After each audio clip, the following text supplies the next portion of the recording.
Hey there!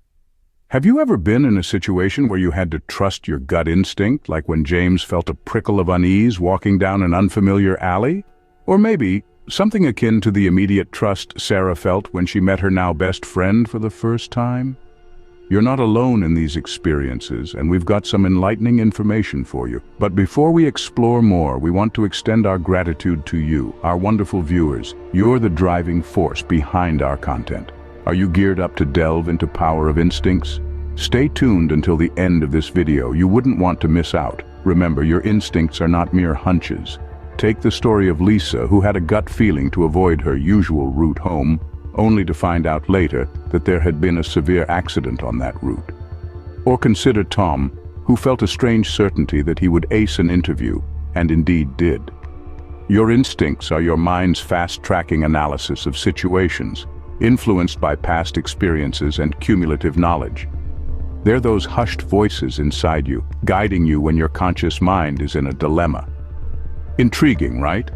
Today we'll reveal 10 instincts you should never dismiss, like the strong urge John felt to check on his mother, who turned out to be unwell, or the persistent sense of doubt Jane had about her partner's honesty, which unfortunately proved to be right. So ensure you watch through to the very end. If you've not done so yet, hit the subscribe button and join our thriving community. The first instinct is the sense of danger. This instinct is an inbuilt alarm system, a primal mechanism that keeps us secure. Take, for instance, a man named John who once attended a party where he chanced upon a new acquaintance. Something about the stranger didn't sit right with John. Despite the person being jovial and well-liked by others, John couldn't shake off his unease. He trusted his instinct kept his distance. Later, he discovered that the individual had a hidden past. This scenario is like a gazelle in the wild, suddenly alert to a lurking predator. The sense of danger is that nagging intuition when you're walking down an inadequately lit alley or meeting someone who just doesn't seem trustworthy. Moving on, we have the instinct of deceit. This instinct is your private investigator, the instinct that nudges you when something or someone is not what they appear to be. Consider Sarah, an accountant who was presented with a financial report that seemed perfectly fine at first glance. However, she felt an inkling that something was off. She decided to delve deeper, and upon scrutinizing the report, she uncovered a series of discrepancies revealing a massive fraud attempt. This instinct is similar to doubt you might feel when a friend's alibi doesn't quite add up. Lastly, we come to the instinct of opportunities. This instinct is akin to a compass that directs you towards situations that can yield benefits. Take the case of Robert, a software engineer who was offered a job at a startup. The position was risky due to the company's uncertain future, but it also presented an exciting opportunity for growth and innovation. He took the plunge, and today he's the chief technology officer of a successful tech company. This instinct propels you to take that leap of faith, to seize the moment, to step into the unknown. These instincts alert us to threats and opportunities, acting as guiding stars in uncertain situations. Let's delve into instinct number 4, the sensation of bad vibes. This is more than just a catchy phrase. It's a deeply ingrained, often unexplainable sensation that something is off. Take, for instance, an investor who decided against pouring money into a seemingly profitable business because they had a bad feeling about it. Lo and behold, the business ended up sinking. It's akin to walking into a room that everyone assures is safe, but an inexplicable feeling of discomfort lingers.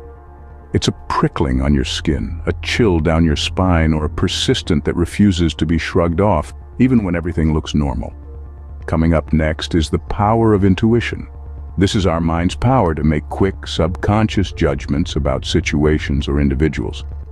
Let's say you're tasked with an intricate puzzle, and of the blue, a solution bursts into your mind, sidestepping conscious thought and heading straight for a gut feeling.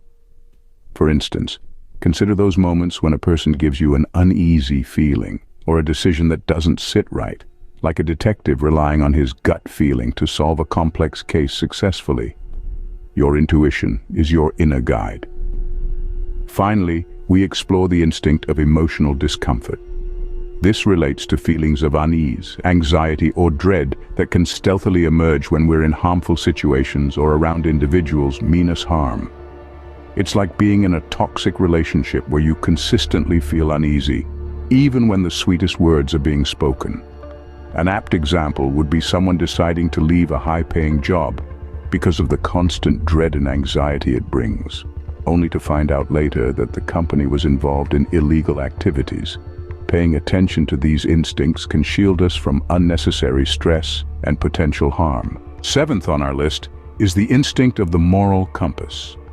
A moral compass is an innate sense of right and wrong, a guiding force that often nudges us when we veer off course. It's this voice within that urges us to stand up for what is right, even when it's not the most popular choice. For instance, consider the scenario of a young professional who, despite their boss's unethical business practices, chose to voice out their concerns, risking their job security. They just couldn't ignore their moral compass pointing towards standing up for honesty and integrity. Next up is the instinct of gut feelings. A gut feeling is a physical reaction to a situation or person, a visceral response that can often feel like a punch in the gut. It could be a sense of unease, a feeling of dread, or a sudden bout of joy. These feelings are often a direct reflection of our subconscious mind, telling us something that our conscious mind may not yet have realized.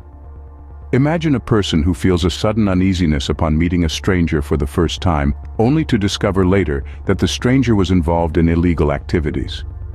Ninth, we have the call of passion. This is the instinct that drives us towards what we love. What sets our souls on fire? It's a yearning, a longing, a pull so strong that it's hard to ignore, just like the irresistible pull to paint for an artist. For instance, the story of Vincent van Gogh, who, driven by his passion for painting, chose to create art despite living in similarly. Consider the relentless drive to solve problems for a scientist like Albert Einstein, who spent years on his groundbreaking theories. Lastly, there's the instinct of restlessness. This instinct is a sense of discomfort, an itch to move, change, or grow. It could manifest a persistent desire for change when stuck in a routine. It's a signal that we've outgrown our current situation and are ready for next step in our journey.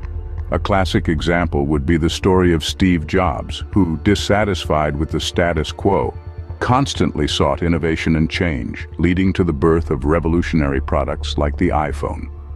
These instincts guide us towards our true selves, helping us make decisions that align with our values and passions. So when should you trust your gut?